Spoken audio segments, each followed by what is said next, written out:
ತಾಲೂಕಿನ ಗುಂಜಳ್ಳಿ ಗ್ರಾಮದ ಹೊರವಲಯದಲ್ಲಿ ಈಜು ಆಡಲು ಹೋಗಿ ಕೆರೆಯಲ್ಲಿ ಸಾವನ್ನಪ್ಪಿದ ಯುವಕ ಪತ್ತೆಗಾಗಿ ಶೋಧ ಕಾರ್ಯ.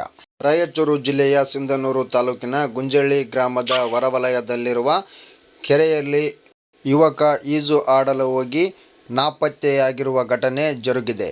ವಿಷಯ ತಿಳಿದ ಕೂಡಲೇ ಅಗ್ನಿಶಾಮಕ ದಳ ಸಿಬ್ಬಂದಿಯವರು ಸ್ಥಳಕ್ಕೆ ಧಾವಿಸಿ ಶೋಧ ಕಾರ್ಯ ನಡೆಸಿದರೂ ಕೂಡ ಯಾವುದೇ ಪ್ರಯೋಜನ ಆಗಿಲ್ಲ. ಬಹಳ ದೊಡ್ಡ ಕೆರೆಯಾಗಿರುವುದರಿಂದ ನೀರು ಜಾಸ್ತಿ ಇದೆ. ಹಾಗಾಗಿ ಯುವಕನ ಮೃತದೇಹ ಸಿಗುತ್ತಿಲ್ಲ ಎಂದು ಮಾಹಿತಿ ತಿಳಿದು ಬಂದಿದೆ. ಗ್ರಾಮಸ್ಥರು ಮಾಹಿತಿಯನ್ನು ಏಪ್ರಿಲ್ 18ರಂದು ಸಂಜೆ 6 ಗಂಟೆಗೆ ಈ ಘಟನೆ ಜರುಗಿದೆ.